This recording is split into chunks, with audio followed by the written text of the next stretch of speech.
শুনতে পেয়েছেন সাউন্ডটা? শুনেই নিশ্চয়ই বুঝতে পারছেন যে একদম ক্রিস্পি হয়েছে চিপসগুলো, তাও আবার একদম রোদে শুকানোর কোনো ঝামেলা ছাড়া। আসসালামু আলাইকুম সবাইকে। আজকে আমরা রোদে শুকানোর কোনো ঝামেলা ছাড়া এরকম একদম ক্রিস্পি দোকানের যে আলু চিপস বা এরকম টাইপের যত চিপস আছে ওগুলোকে হার মানিয়ে একটা চিপস তৈরি করব। আর চিপসের উপরে দেওয়ার জন্য খুবই টেস্টি একটা মশলা তৈরি করব, যেটা দোকানের যে কোনো চিপসের এই মশলাটাকে হার মানাবে। তো চলুন আমরা আমাদের আজকের চিপসগুলো তৈরি করা শুরু করি। আর আপনারা যারা এখনও আমার চ্যানেলটাকে সাবস্ক্রাইব করেননি, প্লিজ প্লিজ করে দেবেন। তো আলুর চিপস ফার্স্টেই আমাদের লাগছে আলু। আমরা এখানে বড় বড় দেখে আলু নিয়ে নিয়েছি। আমার লাস্ট চিপসের ভিডিওতে একটা আপু বলেছিল যে আমার সবগুলো আলুর সাইজ সমান কেন, আমি আলুর ব্যবসা করি নাকি। না, আমরা মানে সবগুলাই বড় বড় দেখে নেওয়ার ট্রাই করেছি, সেম টাইপের নেওয়ার ট্রাই করেছি, তাই এগুলো সেম লাগছে। তো আমরা এখন এরকম আলুগুলোকে ছিলে তারপর ডিরেক্ট পানির মধ্যে দিয়ে দিব, তারপর আমরা এগুলোকে স্লাইস করব। আর আলুটা বড় বড় এরকম দেখে নিলে তাহলে চিপসের সাইজটাও বড় হয়, চিপসগুলো দেখতে বড় লাগে, মানে দেখতেও সুন্দর লাগে আর কি। তো আলুর খোসা ছাড়িয়ে ওটাকে ভালোভাবে ক্লিন করে এবার আমরা এটা থেকে সুন্দর করে স্লাইস করে নিচ্ছি। আমরা আজকে সমান সমান চিপস তৈরি করব না, যেরকম দোকানের চিপসগুলো হয় একদম এরকম টাইপের বাঁকা বাঁকা, মানে এরকম ডিজাইন টাইপের আর কি। আমরা আজকে এভাবেই তৈরি করব। এই যে দেখতেই পাচ্ছেন আমরা এখানে এরকম একটা কাটার নিয়ে নিয়েছি, এটা দিয়ে আমরা তৈরি করছি। আর শেপটা কিন্তু খুবই খুবই সুন্দর আসছে। আর আমাদের এই কাটারটা দিয়ে একবার দিলে পরের বার আবার এটাকে সমান করতে হয়, তাই আমরা দুইটা কাটার ইউজ করে আর কি প্রত্যেকটা চিপস খুব সুন্দর করে এরকম শেপেরই তৈরি করে নিয়েছি।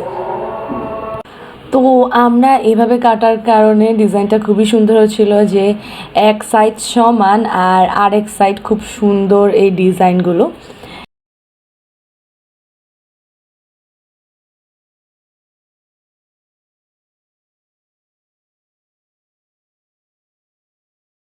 তো এই যে আমরা সবগুলাই কেটে নিয়েছি, দেখতেই পাচ্ছেন। মানে আলু কাটলেও যে এতটা সুন্দর লাগে সেটা নিশ্চয়ই আপনারা দেখেই বুঝতে পারছেন। মনে হয় যেন অন্য কিছু আমরা এখানে ডিজাইন করে কেটে রেখেছি। তো এবার এগুলো আমরা একটু স্টিম করে নিব। একটু স্টিম বলতে একদমই একটু স্টিম, এটাকে বেশি স্টিম করে একদম নরম করে ফেলা যাবে না।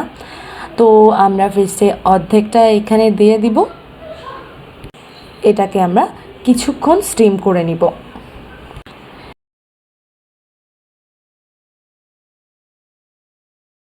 এই যে আমরা এখানে চুলায় পানি বসিয়ে তার উপর আমাদের আলুটা বসিয়ে দিয়েছি। এর মধ্যে এখন আমরা দিয়ে দিব ঢাকনা। তারপর আমরা এটা একটু পরে ঢাকনাটা উঠিয়ে আমরা এটা চেক করে নেব, আর চেক করে উঠিয়ে নেব। একটু স্টিম হলেই, একটু হালকা একটু সেদ্ধ হলেই আমরা এটাকে উঠিয়ে নেব।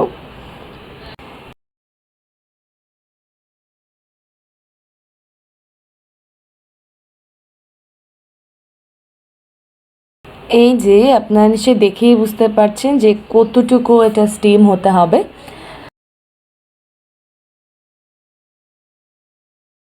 তো এখন আমরা এটাকে একটা সমান সারফেসের মধ্যে বিছিয়ে আমরা একটা কাপড় দিয়ে দিয়েছি, এর উপর খুব সুন্দর করে এটাকে বিছিয়ে নিব।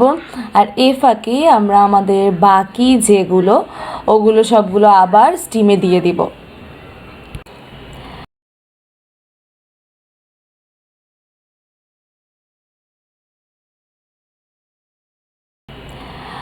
এই যে আমরা এখানে সবগুলো এই গরম গরমই খুব সুন্দর করে একটা একটা করে এখানে বিছিয়ে দিচ্ছি।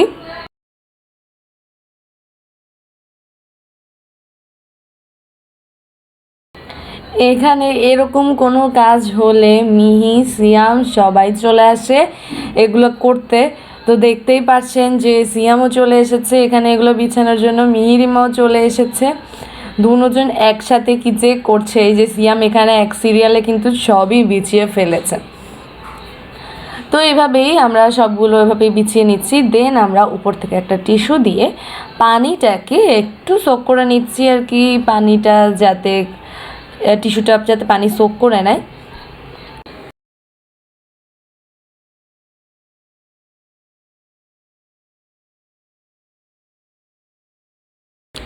তো এগুলো একটু শুকানোর পর এখন আমরা এগুলো আপনাদের একদম শুকাতে হবে না, জাস্ট পানিটা একটু সোক করে নিলেই হবে। তো এখন আমরা চুলায় তেল দিয়ে দিয়েছি প্যানের মধ্যে। এবার আমরা এই ডুবো তেলের মধ্যে আমাদের চিপসগুলোকে ভেজে নিব।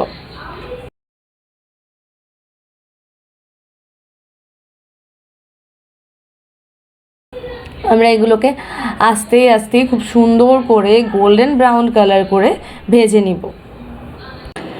এই যে আপনারা দেখতেই পাচ্ছেন যে আস্তে আস্তে খুব সুন্দর গোল্ডেন ব্রাউন একটা কালার চলে এসেছে, আর এগুলো দেখেই নিশ্চয়ই বোঝা যাচ্ছে যে এগুলো খুব সুন্দর ক্রিস্পিও হয়ে গিয়েছে। এখন আমরা এগুলোকে উঠিয়ে নিব। এবার আমরা একসাথে অনেকগুলো করে দিয়ে একইভাবে ভেজে নিব। আমরা তেল আরও বাড়িয়ে দিয়েছি যাতে একসাথে অনেকগুলো আর কি ভাজা যায়।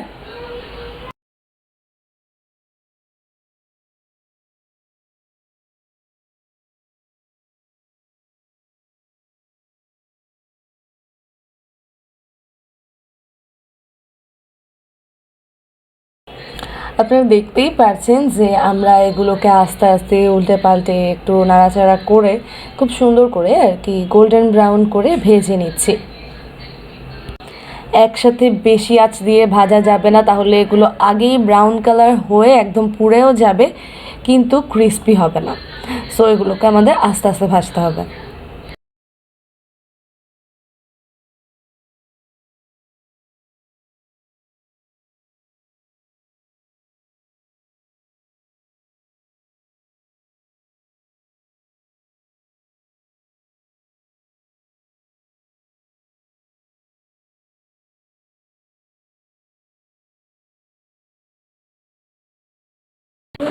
তো এই যে দেখতেই পাচ্ছেন যে খুব সুন্দর একটা গোল্ডেন কালার চলে এসেছে সবগুলোর, আর সবগুলো এত ক্রিস্পি লাগছে, ও মাই গড, আর কালারটাও কিন্তু মাশাআল্লাহ।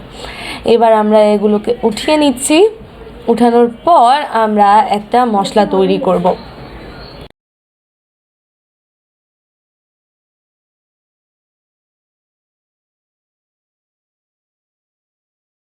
তো মশলাটা তৈরির জন্য ফার্স্টেই আমরা এখানে একটা মিক্সিং বোল নিয়ে নিয়েছি। এখন আমরা এর মধ্যে ফার্স্টেই দিয়ে দিচ্ছি কাশ্মীরি লাল মির্চ। তারপর আমরা এর মধ্যে যে মরিচ গুঁড়া ঝাল সেটা অ্যাড করব। তারপর আমরা এর মধ্যে অ্যাড করছি পরিমাণ মতো লবণ, অ্যাড করছি বিট লবণ। তারপর আমরা এর মধ্যে দিব সুগার। দেন আমরা অ্যাড করব একদম সামান্য সাইট্রিক অ্যাসিড।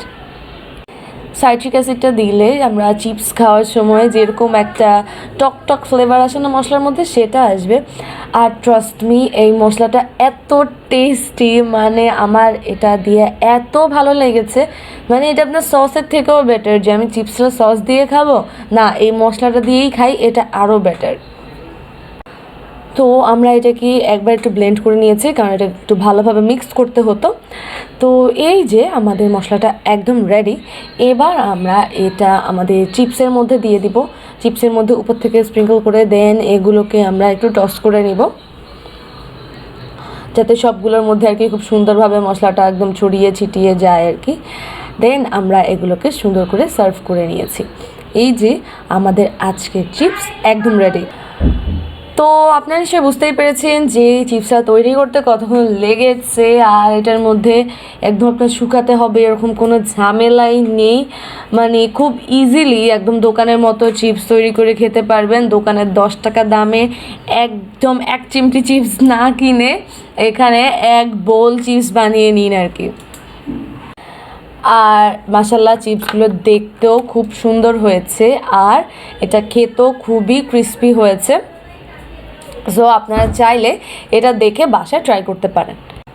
তো আশা করি আমার আজকের এই ভিডিওটা আপনার কাছে ভালো লেগেছে। ভালো লাগলে কিন্তু অবশ্যই লাইক কমেন্ট শেয়ার করবেন, আমার চ্যানেলটাকে সাবস্ক্রাইব করবেন, পাশে থাকা বেল আইকনে একটা ক্লিক করবেন যাতে আমার নতুন কোনো রেসিপি আপনার কাছে সর্বপ্রথমেই পৌঁছে যায়। তো সবাই ভালো থাকবেন, সুস্থ থাকবেন, আমার সাথে থাকবেন। আসসালামু আলাইকুম।